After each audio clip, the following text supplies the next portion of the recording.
ദൈവതിരുനാമം മഹത്വപ്പെടട്ടെ. Christian wisdom YouTube ചാനലിലെ ഒരു നിമിഷം ദൈവത്തിന് എന്ന എല്ലാ ദിവസവും നടത്തപ്പെടുന്ന ചോദ്യോത്തര പങ്ക്തിയിലേക്ക് എല്ലാ പ്രിയപ്പെട്ടവർക്കും സ്വാഗതം. അപ്പം ഞാൻ റിഞ്ചു അച്ഛൻ. ഇന്നത്തെ ചോദ്യത്തിലേക്ക്, വേദപുസ്തകത്തിൽ പൊതുമാപ്പ് ലഭിച്ച ഒരു കൊലയാളിയുണ്ട്. ആരാണത്? വേദപുസ്തകത്തിൽ പൊതുമാപ്പ് ലഭിച്ച ഒരു കൊലയാളിയുണ്ട്. ആരാണത്?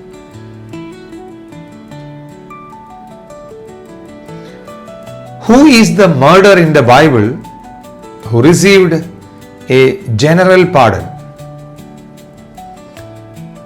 Who is the murderer in the Bible who received a general pardon?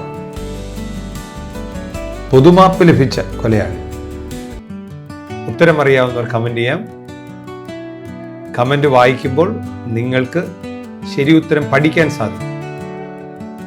ദൈവം അനുഗ്രഹിക്കും.